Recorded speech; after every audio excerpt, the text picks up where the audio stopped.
பெருவுடையார் ஆலயம் என்பது தென்னிந்திய மாநிலமான தமிழ்நாட்டில் உள்ள ஜெயங்கொண்டம் கங்கை கொண்ட சோழபுரத்தில் உள்ள சிவபெருமானுக்கு அர்ப்பணிக்கப்பட்ட ஒரு சமணம் கோயிலாகும். கிபி 35 முதலாம் ராஜேந்திர சோழனால் தனது புதிய தலைநகரின் ஒரு பகுதியாக கட்டி முடிக்கப்பட்ட இந்த சோழ வம்ச கால கோயில் வடிவமைப்பில் ஒத்திருக்கிறது. மேலும் 11ஆம் நூற்றாண்டின் பழைய பிரகதீஸ்வரர் கோயிலைப் போலவே பெயரிடப்பட்டுள்ளது. தஞ்சாவூரில் தென்மேற்கில் சுமார் 70 கிலோமீட்டர் 44 மைல் தொலைவில் உள்ளது. இப்பொழுது வரலாற்றை பார்ப்போம். இந்த கோயில் கிஎம்பி 537 தஞ்சாவூரில் பிரகதீஸ்வரர் கோயிலை கட்டிய பிரபல சோழ மன்னன் முதலாம் ராஜராஜ சோழனின் மகனான முதலாம் ராஜேந்திர சோழனால் கிபி 9 கட்டப்பட்டது. சில நிபுணர்கள் இந்த கோயில் 1070ஆம் ஆண்டு 6ஆம் ஆட்சியாண்டில் கட்டப்பட்டதாக நம்புகிறார்கள். ஆனால் வல்ல கல்வெட்டுகள் 20ஆம் ஆட்சியாண்டான கிஎம்பி 535 குறிக்கின்றன. சோழர் கால உரைகள் கர்நாடகா, ஆந்திரா, ஒடிசா மற்றும் வங்காளத்தை உள்ளடக்கிய இந்தியா முழுவதும் நடந்த ஒரு பிரச்சாரத்தில் வெற்றி பெற்ற பிறகு தனது தந்தை கட்டிய கோயிலை பின்பற்ற ராஜேந்திரன் விரும்பினார். அவரது வெற்றிக்கு பிறகு தோற்கடிக்கப்பட்ட ராஜ்யங்கள் கங்கை நதி நீரை பானைகளில் அனுப்பி கோவிலின் கிணற்றில் ஊற்ற வேண்டும் என்று அவர் கோரினார்.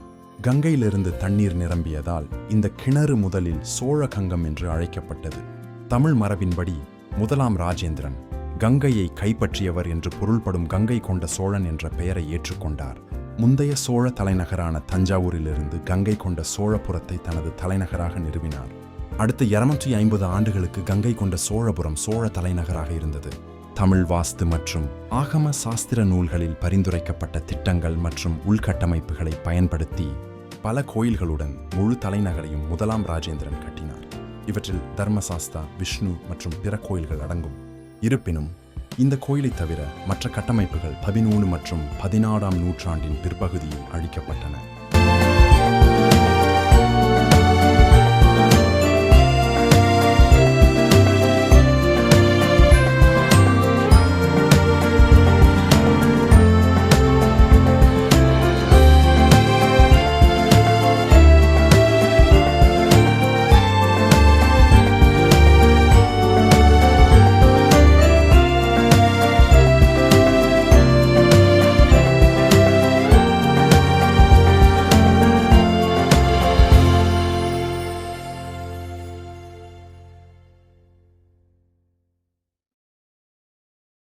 சேவை நேரங்கள் கோயில் சைவ மரபை பின்பற்றுகிறது மற்றும் கோயில் பூசாரிகள் பண்டிகைகளின் போதும் தினசரி அடிப்படையிலும் பூஜை சடங்குகள் செய்கிறார்கள்.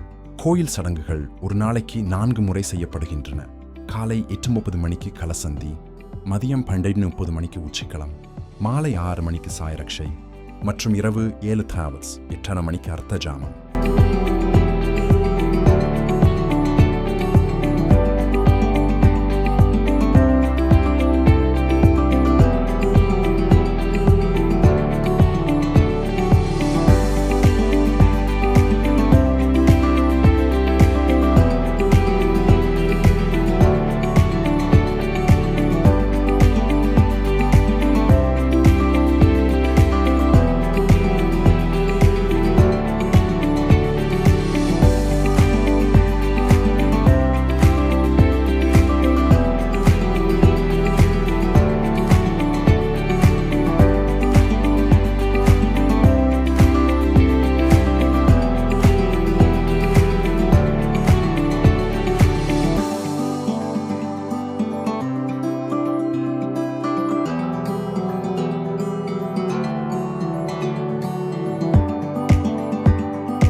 என்னோட ஃபோட்டோ வெர்ச்சுவலாக பயணம் பண்ணுறதுக்கு நன்றி.